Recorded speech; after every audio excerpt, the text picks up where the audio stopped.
Hey everybody, it's Henry and I'm back here. $484 billion was passed by Congress yesterday, and now you need to know how to get your hands on some of that money. If you own your own business, run a side hustle, a 1099 employee, if you do Uber, Lyft, if you're a babysitter, if you're a barber, if you run a bodega, stay tuned because I'm going to break it down for you and explain how it works. If you haven't done so already, YouTube's been telling me that 90% of you guys have been watching my videos, but you haven't subscribed already. So hit the subscribe button, give me a like, show me some love in the comment section, and I'll see you guys soon. So what the EIDL loan is the Economic Injury Disaster Loan. It provides funding to businesses for working capital for anything business related as a result of suffering from less revenues due to the pandemic. If you look at the EIDL, it has two components. It has the loan application, which is what you initially apply for and provide information for. But as a result of that, you get an advance. That advance right now, the SBA is providing $1,000 up to $10,000 per employee. So what do you get from that? You can, if you're a self-employed business, you can potentially get $1,000. If you pay other people, meaning W-2, then you can qualify up to $1,000 per employee. So what you need to know is that the SBA website right now, the EIDL application it's taken down, and what they did is that once this funding kind of takes into effect, I believe by Monday, you're going to be able to apply for the EIDL. So keep a lookout. What they ask for is your information for you, information for your business in terms of how much do you make, how much do you spend in your expenses, and then how much debt do you have, how much in payments do you make on a monthly basis. So just keep in mind that be ready for this application. If I were you, I would go online. They have a sample or like a brochure that gives you an idea, a breakdown of all the information to know about the EIDL. Keep in mind that, like I said, if you're sole proprietor, if you're a 1099 wage owner, you do qualify because you need to realize that you're in the business of you. You own a business, you're conducting business, and you are the employee. So make sure that you, when you fill out the self-certification question, how many employees do you have? One.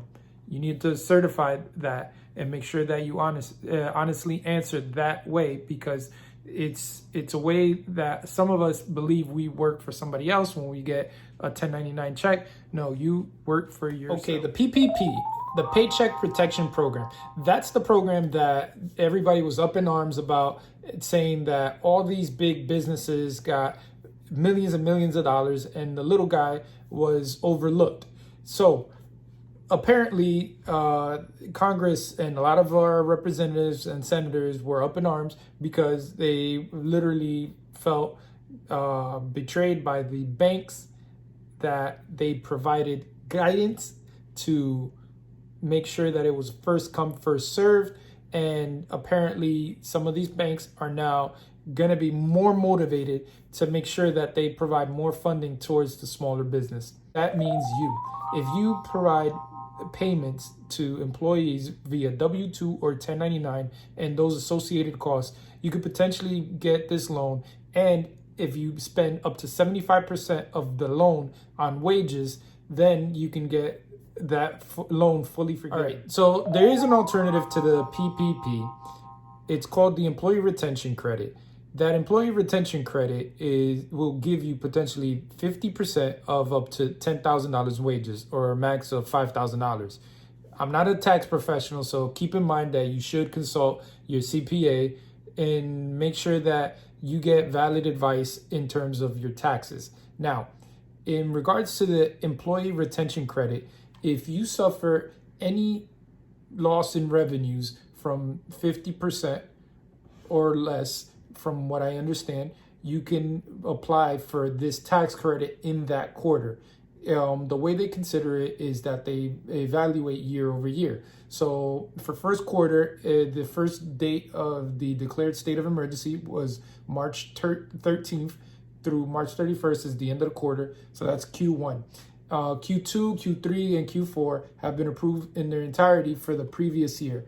So you have to prove that whatever your earnings were last year, this year has dropped significantly as a result of the coronavirus pandemic. So I do want to make you guys aware that I've been keeping up with the IRS stimulus checks, and apparently some people have been able to go in. Just make sure that there is the apartment portion of your tax return, and if it does say apartment 1 or apartment 2, you have to put APT. So if in the case of, like, I'll use our business address, but if it's 183 Autumn Street, make sure that street is spelled out correctly like it says in the tax return. So if it's STREET, make sure to spell it out. If it's ST, spell it with abbreviated initials. And make sure that if there's an apartment, you put APT, apartment number 1, 2, 300, whatever it is, but just make sure that you're putting in the same information as it appears in your tax return. Do keep in mind that if you didn't fill out the 2018 or 2019 tax return, you do have to go online and make sure that you provide the information so that way you can claim your stimulus check, and make sure that you provide the information of your bank account so that way you can get a direct deposit. If you've been following me for a while, you know that I've been talking about the unemployment check. So a lot of people have been laid off or have been furloughed, and you need to know that you qualify for unemployment insurance. Especially right now, as of late here in New Jersey, things are a little bit more relaxed. It seems like everything's underway with the federal unemployment portion. The majority of the people that I've spoken to have gotten it already. So I plan to follow up in a further video if there's anything regarding more unemployment, what's going on. But just keep in mind that you can go retroactive. Obviously, right now, it's a little bit difficult to get in touch with unemployment. But keep in mind that you should later on down the road, once we're able to communicate with unemployment, and make sure that you get your payments retroactive to the date that you actually were unemployed. If you were unemployed from the beginning of March and you didn't get your unemployment starting this week or last week or whenever it was, just make sure that you're getting it going forward, and make sure that when you're able to call, that way they can give you the unemployment retroactively. I thank you guys for sticking around, and I have a little treat for you guys. I made this little funny clip at the end. I hope you guys laugh, because I have a little bit too much fun sometimes making these videos, and I've been learning day by day just so I could give my best to actually perfecting this, and every day is a learning experience. But I do thank you guys for watching. I thank you for your support, and I hope and look forward to providing more insightful videos so that you guys could benefit from my knowledge and everything that I seem to find out on the internet nowadays. Take care, and I'll see you guys on the next video. Hey guys, I'm gonna do a video to keep your engagement, see how long I can keep you guys interested. So I'm just gonna start the video, and here we go.